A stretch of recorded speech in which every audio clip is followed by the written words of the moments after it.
Yes, yes, yes, y'all. Yes, y'all. Yes, y'all. Yes, y'all. What's going on? It is the We Book It Podcast. Guys, it's the Sunday night episode. I am so excited to be here with all of you, talking to you about wrestling, something that we all love, a passion of all of ours. We got a lot of hot topics to talk about, but what we need you to do first is to like, share, and subscribe to that podcast. Guys, we are steadily trying to grow. We are at 1,584 subscribers right now, and we are steadily grow that as fast and as quickly as possible. If you enjoyed the content, guys, we are constantly giving you content all throughout the week because honestly, there's content all throughout the week. There's wrestling shows all throughout the week, and we try to bring you the very best of each show. Over to my right, my man, the freakiest one.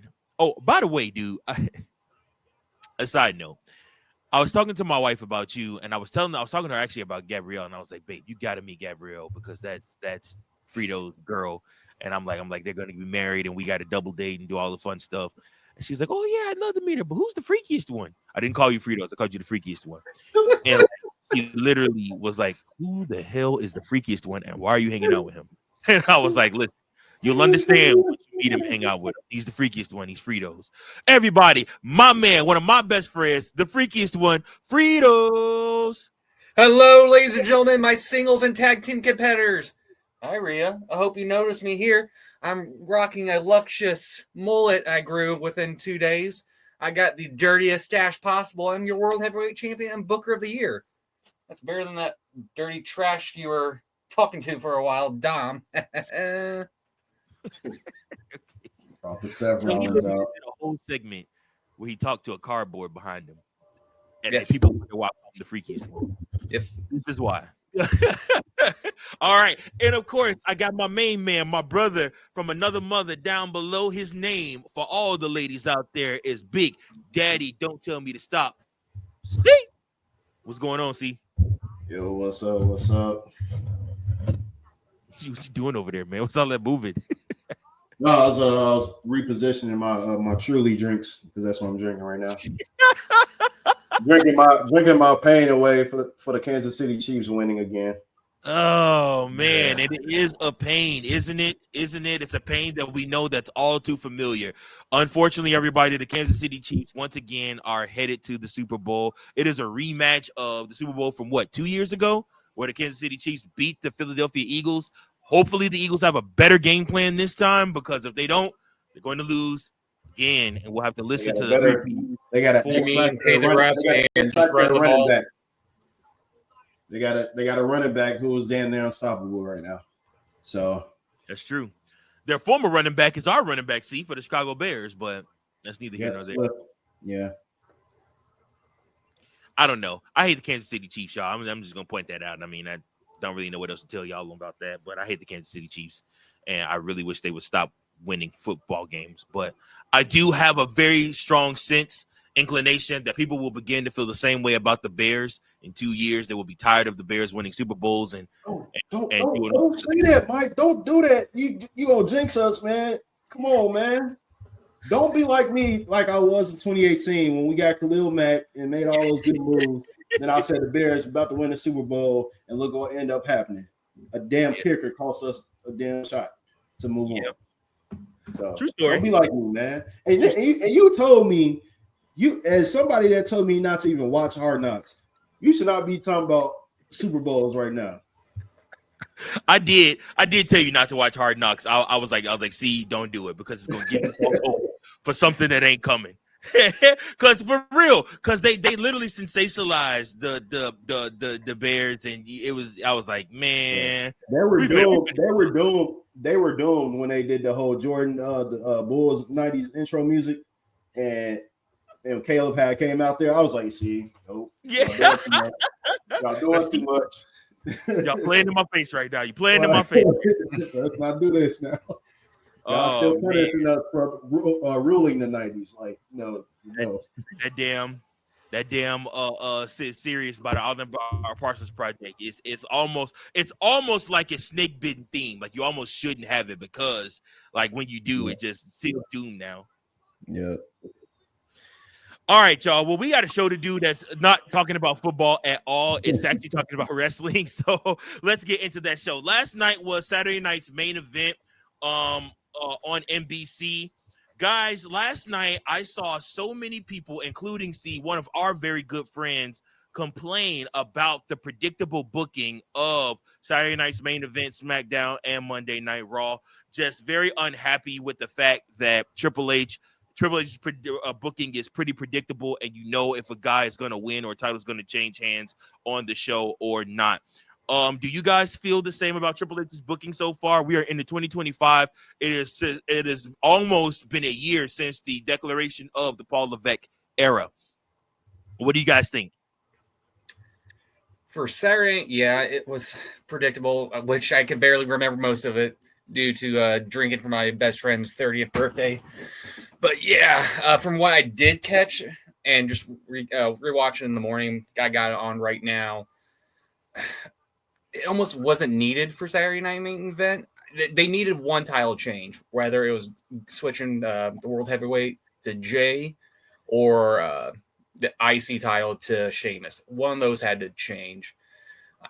So something special's got to happen in Elimination Chamber or WrestleMania for a title change, because I doubt we're going to have a title change at Rumble with the Cody match.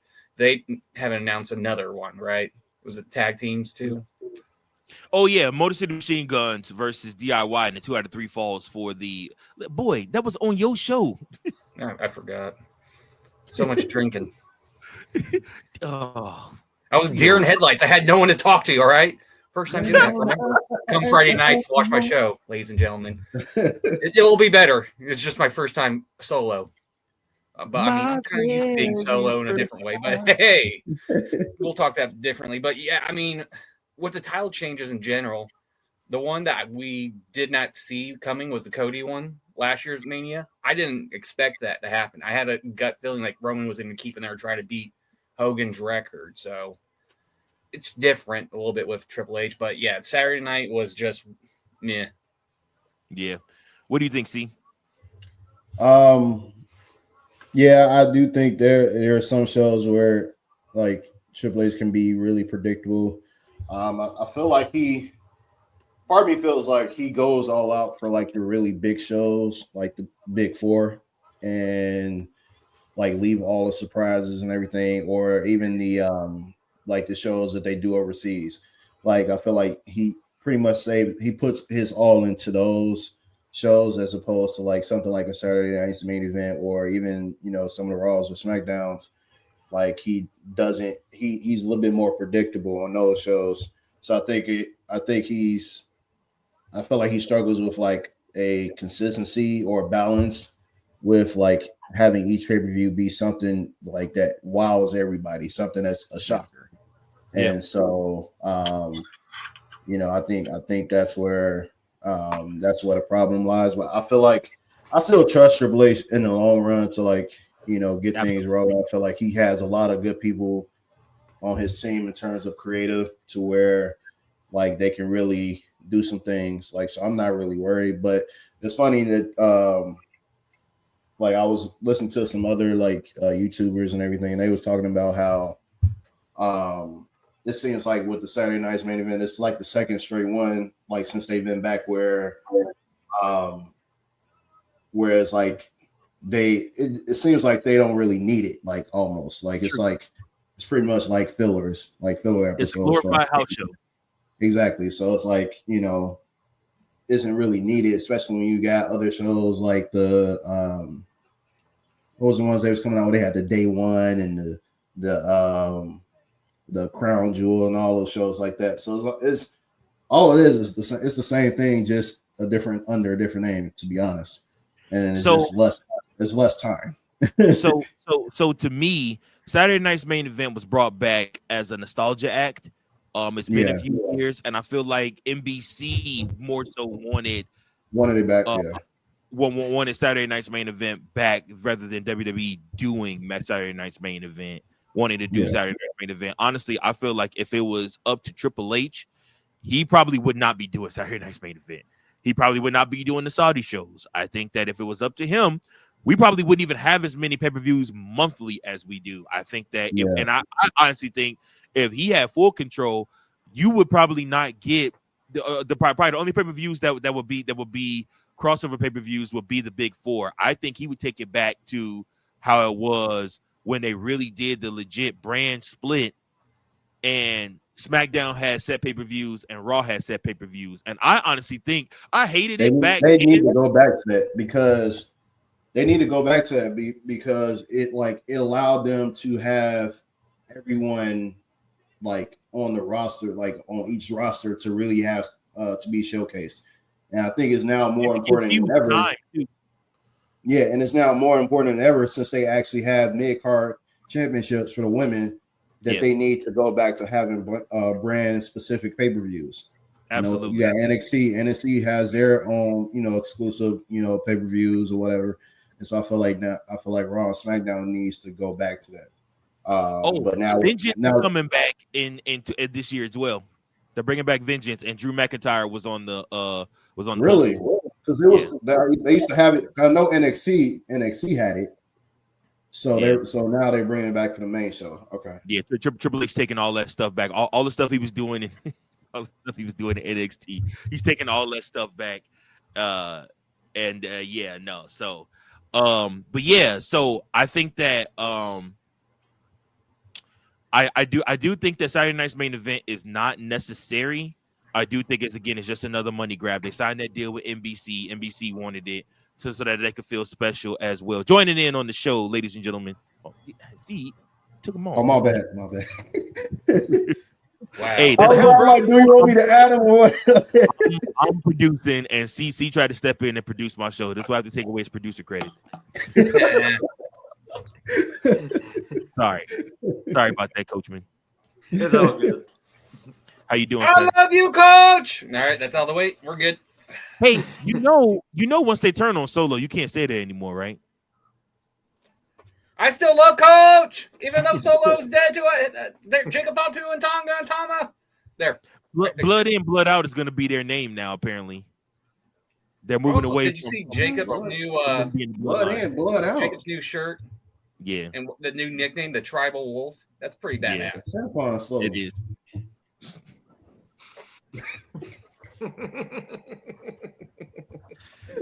Oh my gosh. Dude, Blood In, Blood Out. All right, moving along, folks. All right, so Cultaholic Wrestling reported this earlier this week that it is reportedly believed by those close to the situation that TNA will end up owning TNA while blocking AEW from international TV deals. There's a lot of stuff that's going to be a part of the deal, but the key stuff is that they want to get TNA on those television outlets that WWE is leaving. I'm sure India being the big one, so AEW doesn't get those television outlets that they're leaving because all of their shows are on Netflix internationally. They can't put anything on those stations, so they want to make sure it's not AEW on those stations. So that's one of the many reasons that they're doing this TNA partnership. I know people who are close to the situation think it will end up with WWE owning TNA. Others think it's going to be a disaster because it's always as at the end. Every company WWE works with ends up worse off. That was from the Wrestling Observer. History tells us that WWE kind of crushes everybody that they tend to try to work with. That means ECW. That means other promotions as well. It could very well end up with WWE owning TNA, but I don't necessarily think that's a bad thing if they keep the entities separate. I do not like that Tony Khan owns AEW and owns ROH because he does nothing with ROH. Like, it's basically a defunct brand that he just is holding on to for nostalgia purposes. Like, the championship doesn't matter. The belts, none of the other belts matter. I mean, it's nothing. So if TNA can still be its own functioning live brand that's going on its own and it is working overseas, and getting TV time over there in those areas that WWE left, I mean, there's nothing wrong with that. So, what do you guys think about this? About what WWE Wrestling Observer reported?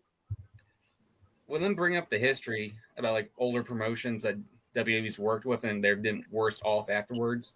We also got to remember that was during the Vince era, not now the PKO and Paul Levesque era. It's going to be different now. I feel like they know how big wrestling is, so they're going to try to better off the company that they're working with. They're not going to sign a partnership with TNA and try to screw them over. I mean, it's not like them with the whole AEW. They're AEW stars leaving and them holding them hostage for their contracts right now, like with Phoenix, Miro, Aleister Black, whatever. So I like it. It helps expand it.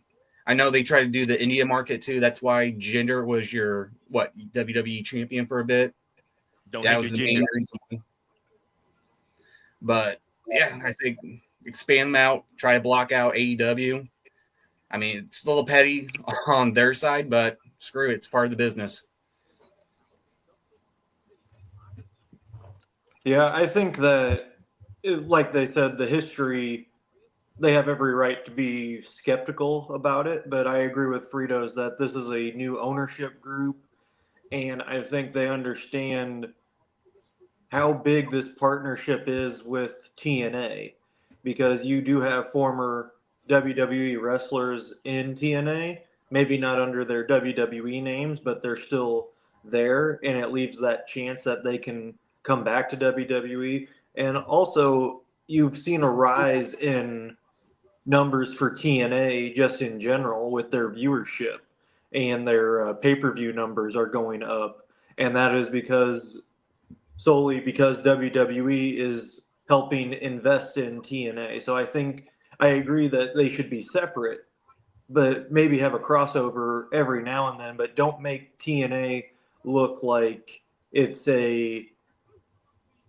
the punching bag of the two companies. Make sure it's still a competitive company. And if you do that, which I think they will do, then it's going to be very successful, and TNA's will probably become its own separate brand while still being owned by WWE. And you can look at it kind of that way. That's how I see this going. Yeah, for me, I think the partnership itself, like as you guys previously mentioned, like it's a really big deal for both sides.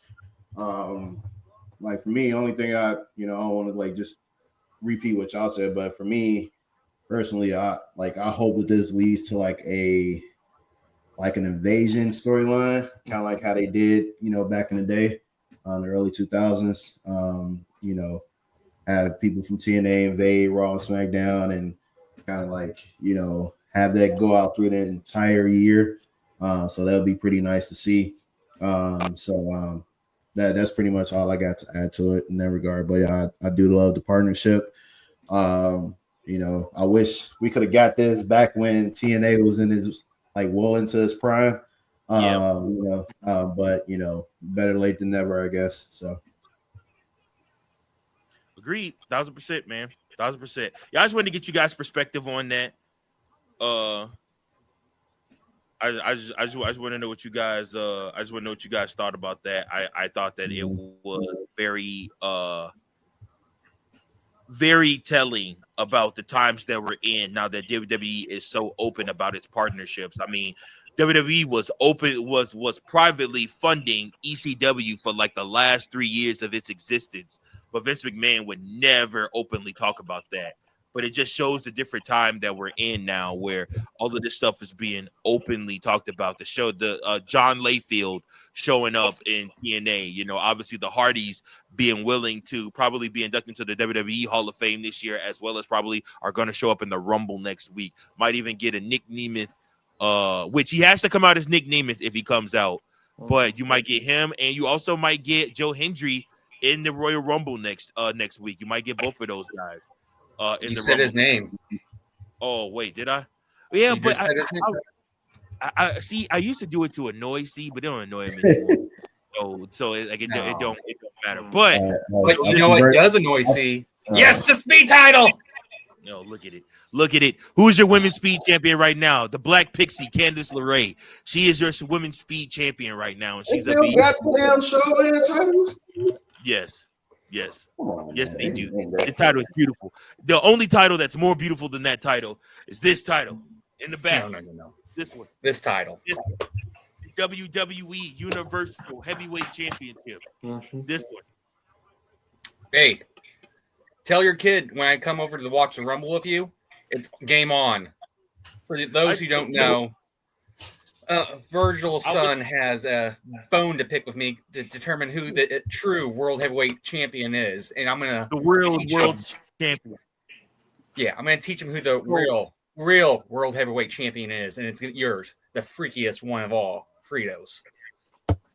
So Fritos, you're gonna get talking to probably. I was talking to my wife, and I was telling her I was like, Fritos wants to put his championship on the line against Roe, right? And she's like, he can't be serious, is he? I'm like, I think he's dead serious. I think he really is going to try to wrestle Roland downstairs, and then Roland's going to body slam, but we got to stop it. It's fine. I'm going to spear through your table or door wall or something. Okay. Well, now, folks, it's time for one of our newer segments, guys.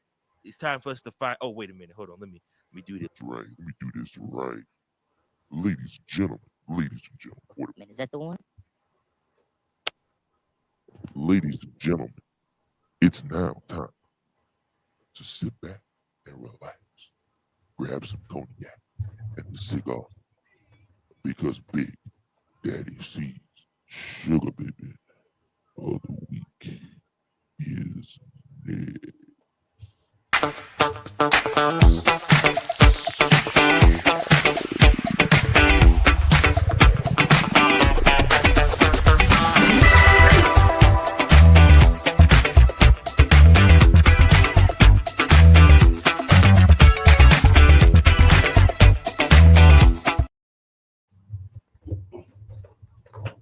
What's up, good people? What's up? I'm gonna bring to you the baddie of the week. If you were watching good old Collision, AEW Collision this Saturday, you would know that. Everybody watch that shit, but other many ways. Come on, man.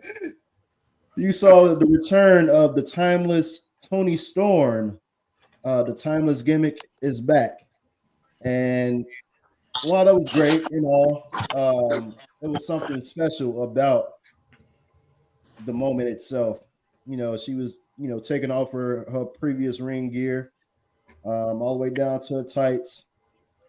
Man, something to behold. Something to behold. That's all I'm gonna keep it at. But that's my sugar bait. Well, my baddie of the week. Timeless Tony Storm. That woman she got some curves on her, man. She got some curves on her. So yeah, that's my baddie of the week. Stay tuned for next week. I got something for y'all. She had a bunch of jelly, and she was jiggling. It was ready. Ass everywhere. All over the screen. In them tights. Robinson, you're a lucky motherfucker. I'll tell you, man. Lucky motherfucker. You're right.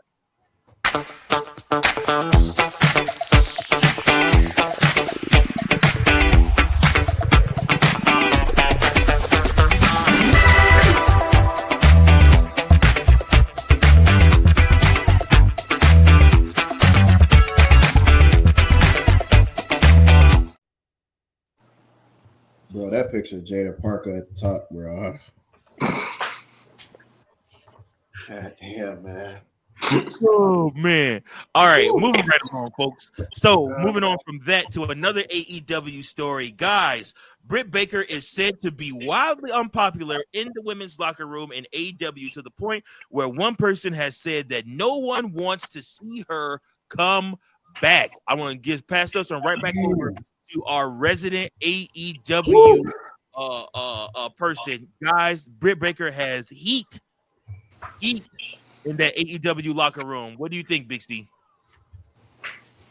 Man, I never would imagine that it would get this worse.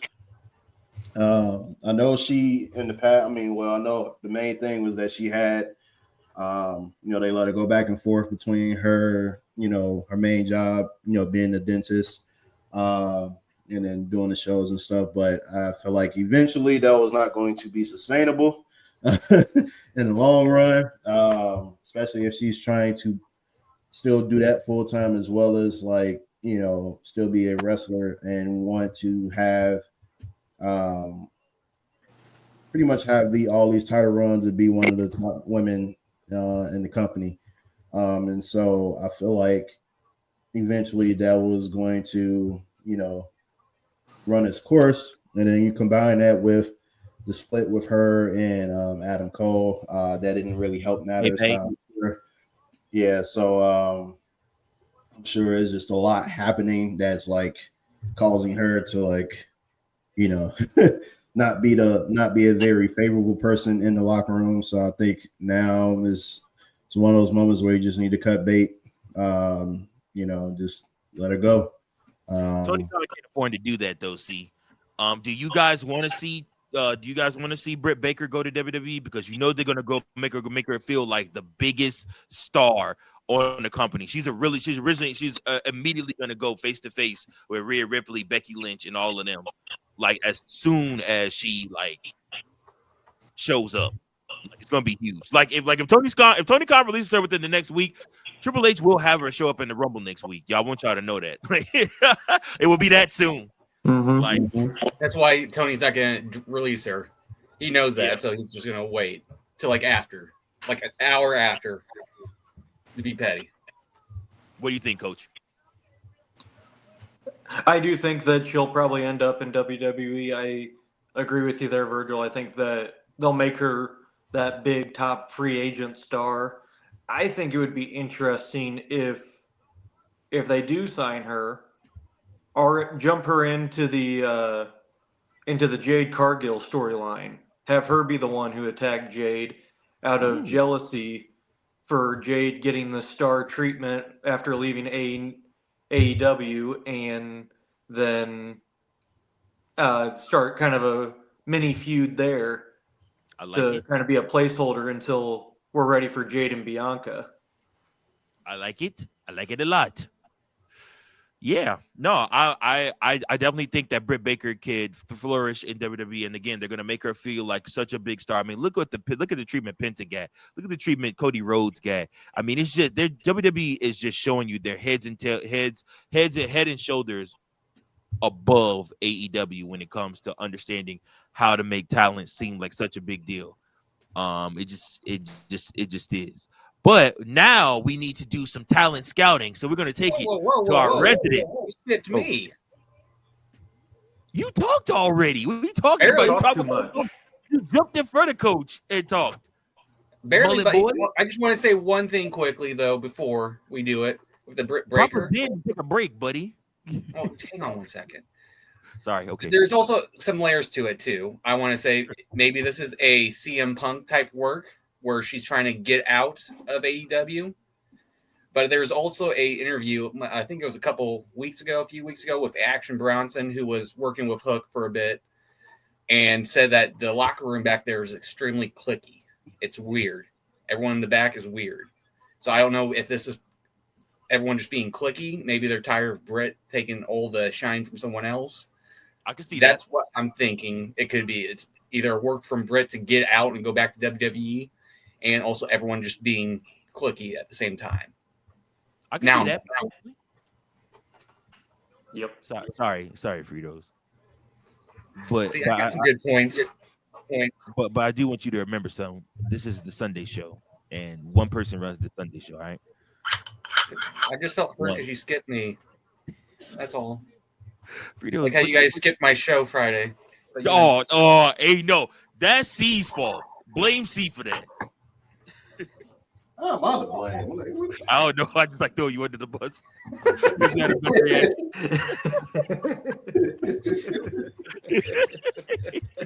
I also like the Cubs shirt you got on. We got our closer, Ryan Presley. Yeah, I saw that earlier. Yeah.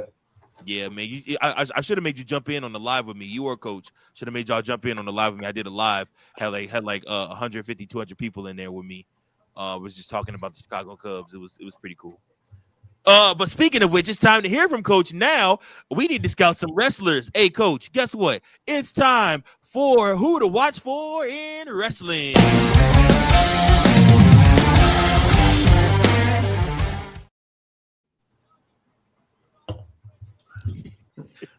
All right, gentlemen. Wait a minute. Hold on, Coach. Before you get started, I just realized how short your video is compared to mine and compared to C's. I will fix that. I'm sorry. That's what I'm saying.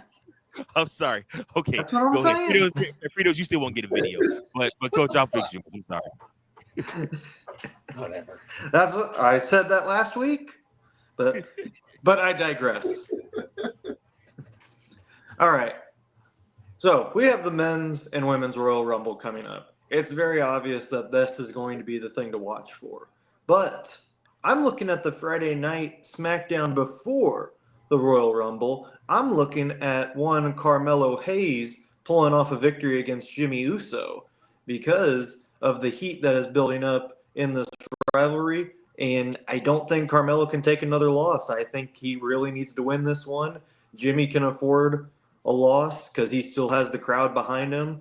So watch for Carmelo Hayes in this match against Jimmy Uso. I think it's going to be a great match anyways, but definitely look for Carmelo to win this one. As for the women's, it's only about the Royal Rumble. We are expecting some big surprises. If Charlotte Flair has to do a promo package before the Royal Rumble saying that she's going to be there, something's up. That means we're in for a really big surprise. I doubt it's going to be Britt Baker, so we can already throw that one out. But there are two names that are being thrown around throughout the rumor mill, and it's two former Diva champions, and that is one, Nikki Bella and AJ Lee, possibly making their return to WWE. Now, from what I saw, Nikki Bella is pretty much in agreement to returning to WWE. Don't know in what capacity. Could be as a wrestler. But AJ Lee, the steam is picking up for that rumor of her coming back to WWE. So really look for those two to be entrants in the Women's Royal Rumble. I am very looking forward to it in general. Just that entire pay-per-view. It's one of my favorites because you never know what you're going to get. And that is who to watch for this week in wrestling.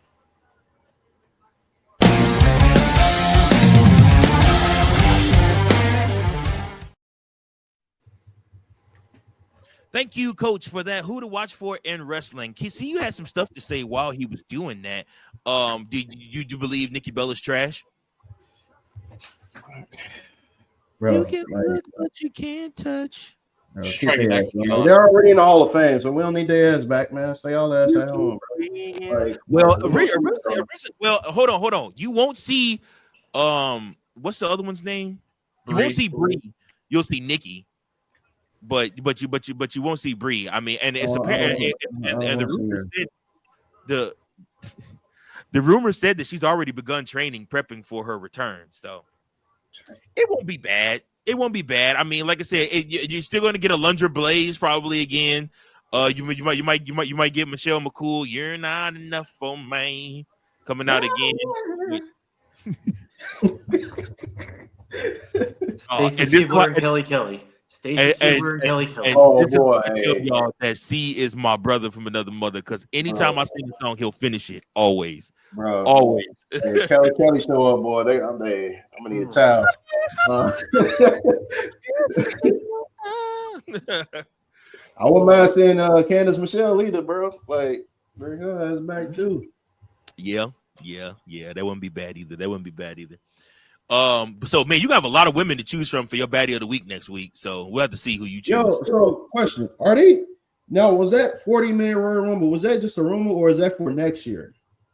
I have no idea, sir. To be perfectly honest with you, we haven't heard anything else about a 40-man. I know we talked about it in the past, but I wasn't sure if that was official or not because they ain't really talked about it. True. on the I mean, shows. to be perfectly honest with you, I really don't know. Really Okay. don't know. So we'll just have to see Who else what do we have happens. in the card besides the two women's, the tag team, and Cody? Because that's what, 4. So they could do the 40 for both. That's all I've seen as far as a match card right as of right now. Which And they're not means doing dark show stuff, right? Well, they no. gonna do it in Saudi, or are they gonna be in Saudi next year? Or Yes. they Sadly. probably do it for the Saudi show. The greatest Royal Rumble returns with the greatest Royal Rumble green lime green championship. You gotta have Titus O'Neil in that joint just for the nostalgia, bro. And have him trip and fall again as he's entering the ring. Speaking of Royal Rumble, guys, that brings me to my next point. Alexa Bliss apparently was supposed to make her return, but plans were botched and scrapped because Alexa Bliss and WWE could not come to terms on a contract. She wanted a new contract. They wanted to keep running out the contract that she has. She wanted a new deal on her return. She was reportedly supposed to return and do something with the Wyatt Six. But now all those plans have been scrapped, which is probably why you haven't seen the Wyatt Six on TV either. Even though they've been moved to SmackDown. So yeah, things got interesting. Alexa Bliss was posting Instagram and X pictures of herself. She had been working out. She had lost all the baby weight. She was ready to come back to the ring and be a contributor and a player. However, honestly, she needs to go to Raw if she does come back, and she needs to come back and not do anything with the Wyatt Six. What do you guys think about Alexa Bliss's return and the contract dispute right now? Do we know any details about the contracts? I know I've talked about it in our group chat. Do we know money-wise and length? Because like NFL, MLB, NHL, we know like it's a 3-year no trade clause, 200 million or whatever. I'm kind of curious how much money more she was asking for, too. But yeah, keep her away from Wyatt Six. I mean, it would have been great when they first started, but now there's no point. It kind of makes no sense unless they do something specifically with the storyline. But yeah, Raw's kind of a little bit lacking, so I would love to have her on the Raw side. Agreed, 1,000%. What do you think, Coachman? Well, I think anybody would like to have her on the Raw side. Ayo. Yeah. Okay. I'm doing the dirty jokes here, not you. Her coming to. But anyways, yes, I do think she needs to go over to Raw. As for the contract, I think she knows her value, and I think everyone else kind of agrees with her in that value.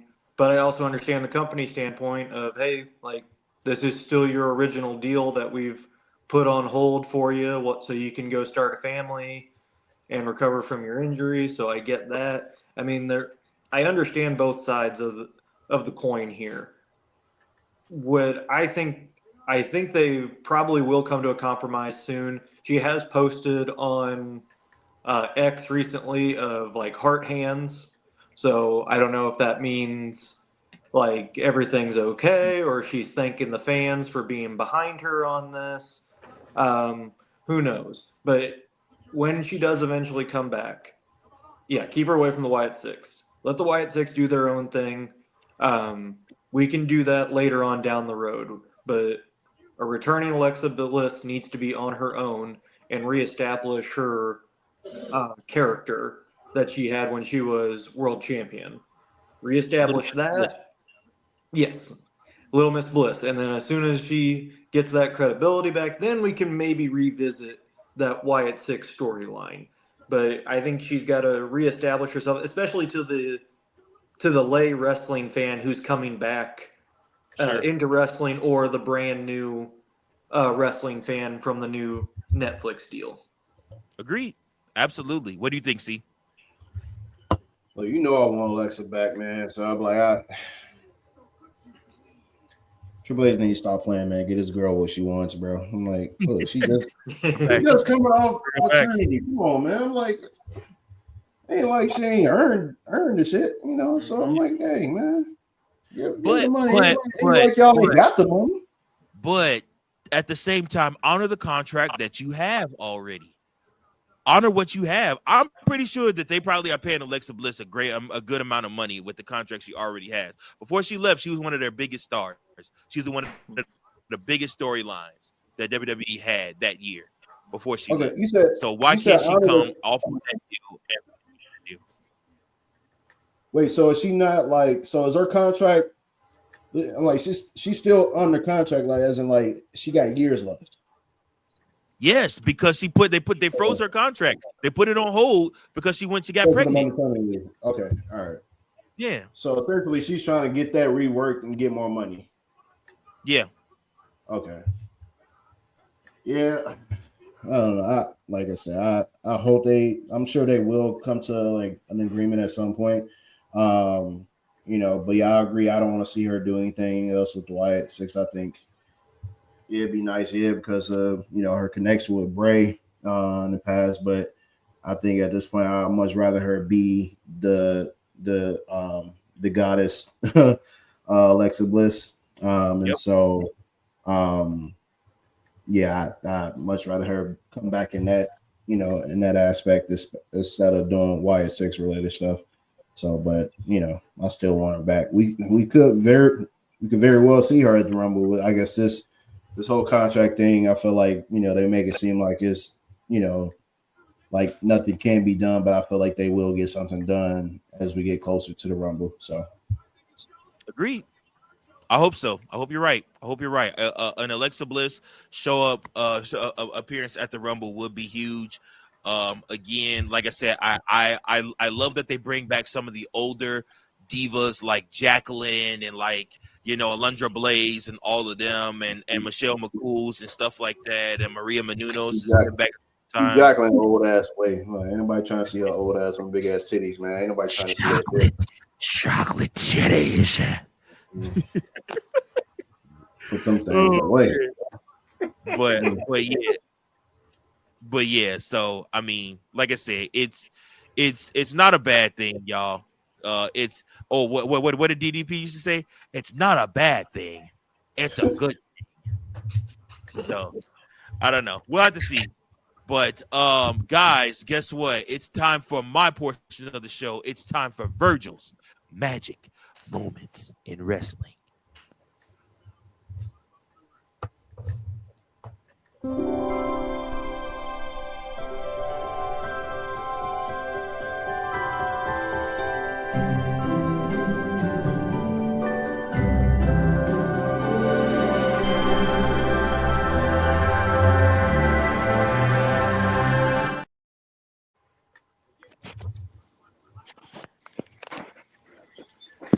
That damn Disney ass intro, man. No, is it done? Sorry, I looked away for a second. Oh, Virgil's Magic Moments. Oh, Disney. Anyways, folks, now it's just me and you. Let's have this moment. Let's have this magic moment where we can talk about another great wrestling moment that happened in history. Folks, the time is 1998. And I'm thinking about one individual. It was called the Survivor Series, The Deadly Games. One of my most favoriteest pay-per-views of all time, because instead of having your traditional 5-man Survivor Series matches that they've done in the past, they had a tournament for the WWF champion. And guys, in that tournament, two men ran the gauntlet in that tournament, where they were supposed to, one was a good guy, one was a bad guy. The good guy was The Rock, the bad guy was Mankind. Mankind was trying to win over the favor of one Vince McMahon and hopefully become the WWF champion. Vince McMahon had already screwed Stone Cold Steve Austin out of the WWF championship, and also screwed him out of an opportunity to fight. To fight in the tournament for the WWF championship. And then at the end, we get the old Survivor Series swerve. The Rock puts Mankind in the sharpshooter, and Vince McMahon makes them ring the bell. And then, of course, The Rock is awarded the WWF championship, and The Rock takes off from there. His career never was the same after that. He was one of those guys that was teetering on the WWF championship and teetering on stardom. And then, of course, he wins that tournament and it was nothing but up from there. The Rock has been a main eventer ever since. And that was in 1999. We are in 2025, and we still have The Rock now as the final boss, offering us all of the magic moments in wrestling. Just made me think about that. I watched that today on YouTube, and it was just a great magic moment in wrestling. And this and other great magic moments in wrestling are all here on the WeBookit channel. So please like, share, and subscribe. This has been Virgil's Magic Moments in Wrestling.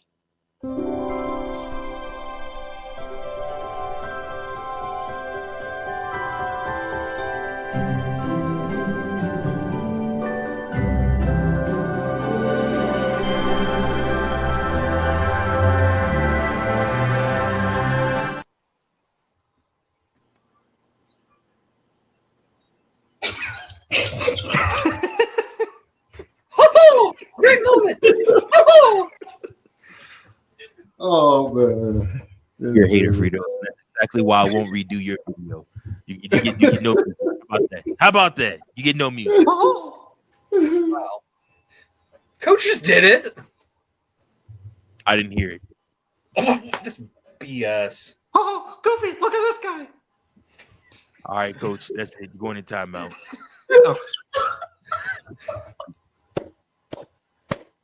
Oh man. Go pick your nose. Go pick your nose now, Coach. In time out to think about what you just did. All right, folks. Our last segment of the evening, we are talking about Baron Corbin officially announcing and switching his name to Bishop Dyer after his recent trademark filing. So he said on the Chris Van Vliet podcast, he said, "I'm going with the Nomad Bishop Dyer. I'm going to be the nomad. I'm going to roam, and I'm going to go to all these different promotions." It's kind of pays tribute to the lone wolf, Dire Wolf, and then a bishop is higher than a baron. So we're going up. I think it's just a powerful name. It's a cool name, and I want to be the nomad. I'm going to float and see where the wrestling world takes me in that sense. All right, and go. You guys tell me what you think. I dig it. And I like this new outlook he's got on wrestling, almost like the Matt Cardona and kind of borderline Drew McIntyre, where he's going to different promotions. I like that. Just help you rebrand yourself, open your eyes to new experiences, and see what other companies have. Then, who knows, down the line, he could come back to WWE. What do you think, C? I know in the past I wasn't really that much of a Baron Corbin fan, but I think towards the end of his tenure there in WWE, I started to like him a little bit. So I think definitely going back to that lone wolf, kind of like circling back into that whole realm. I think that'd definitely be beneficial to him. I didn't care for the whole the era when he was doing the GM or whatever it was he was doing, or the assistant to the GM. I didn't really care for all that crap. But yeah, I'm excited for him. He definitely needs a good resurgence. Sometimes it takes going to another company to help do that. I mean, we've seen Drew do it, Cody do it. So it helped them revitalize their career before coming back to WWE. So, we'll see what happens with him. What do you think, Coach? Yeah, both Fritos and C kind of nailed it on the head there. I think it's a good way for him to keep his wrestling skills sharp and keep improving, while also kind of rebranding and making a name for himself without being in WWE. They both, Matt Cardona and Drew McIntyre. I always want to call him Cardonia. What's that? I always want to call him Cardonia, Matt Cardonia. Just like those two guys, Drew made a name for himself outside of WWE, came back to WWE. Matt's doing that right now, just jumping from indie show to AEW to TNA, and why not have I mean, that seems to be the formula now for released guys from the major wrestling companies. Start back on the indies and build yourself back up and hope you get noticed sooner rather than later. It's true. Very true. And I think that it's going to work out in his favor for him. But something that's getting ready to work out in my favor, it's time for my favorite part of the show, folks. It's time for Frito's Fave 5. Frito's favorite 5, sponsored by Gabby. Ooh, there you go. Don't say her name. I told you that, guys. She's like Beetlejuice. Gabby. Stop it! Mike, I know you're mad at me, but can I please have my music? Fine. Thank you. Yeah, whatever. At number 5, I've got Damian Priest. Had a very decent match on Friday Night SmackDown, but the reason he's on number 5 for me is a transfer portal, being one of the first stars on SmackDown. It's going to be good for SmackDown and good for my show. Remember, Friday nights, swing on by, like, share, and subscribe. At number 4, I have Penta with this match against Butch, a.k.a. Pete Dunne. The match was fantastic. They're building up Penta to be a big luchador star. Can't wait to see what else they do with him. Number 3, I got Kevin Owens. Contract signing was pretty good, but for me, it was when he almost got the package pile driver on Shawn Michaels and sold the shit out of that super kick for him. Loved every second of that. At number 2, I've got the return of the timeless Toni Storm. She's thicker than a Snicker. It's worth being on that list. Oh, yeah. Then at number 1, I've got Jacob Fatu. That match with Braun Strowman yesterday on Saturday Night Main Event, fantastic. It's the perfect way to start off his solo run. And that has been a Frito's Fave 5. Yeah.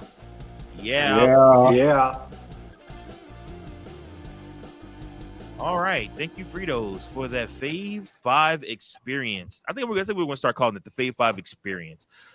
So the FFE, Fave 5 experience. I like that. I like that name. I don't know. I might change it to that. We'll see. But that's a good finishing move. Fave 5 experience. I like it. Yeah, that is a good finishing move. I think me and Roland going to name that our move for you when he does it. That'll be his finishing move on you. It's Fave 5 experience.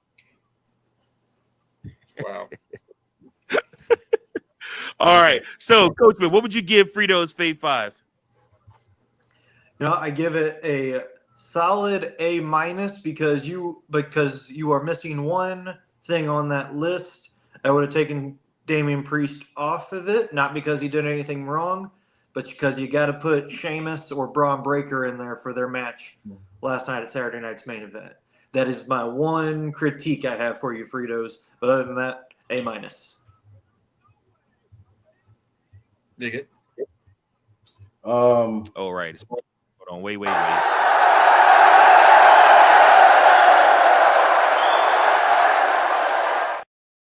There it is.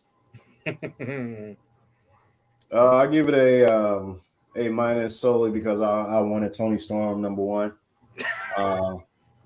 Yeah, so yeah, A-. Hold them yams.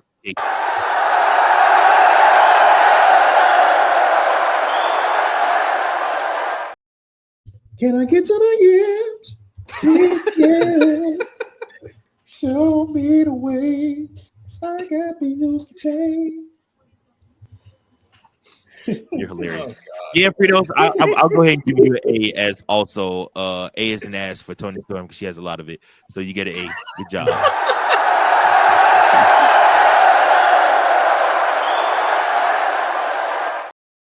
Yeah, it's like spread them.